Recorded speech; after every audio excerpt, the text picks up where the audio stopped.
لو فاكر ان البرمجة يعني كود وسطر ومطور لابس نظارة، لا يا معلم. البرمجة فيها حاجات اغرب من كده بكتير، ويلا بينا على اغرب 5 حاجات في البرمجة.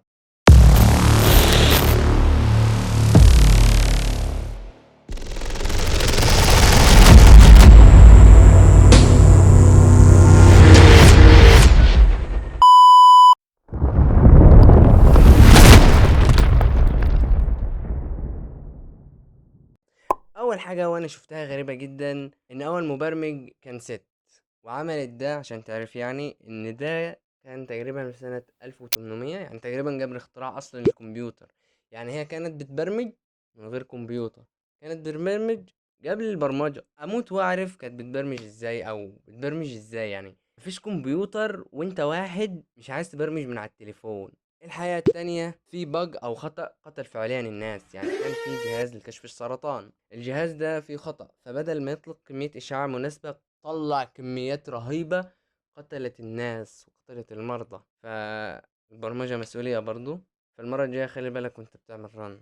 رقم 3، في لغة برمجة على شكل نكتة، يعني لول كود اسمه كده. يعني انت بدل ما تكتب اف زي في بايثون مثلا، انت بتكتب او ريلي. بدل ما تكتب برنت بتكتب فيزيبل.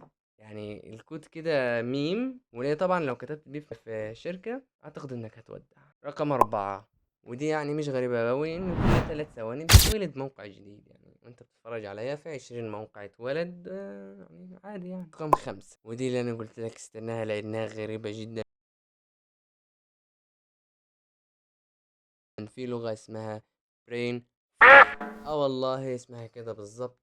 اتعملت مخصوص بس علشان تجري في دماغك. انت عشان تكتب هالوورد تقعد 3 ساعات حرفيا. يعني اللغة دي بس موجودة عشان تقعد تتفشخر بيها على اصحابك التانيين، تقعد تتحدوا انتوا بعض كده. وهي فعلا صعبة.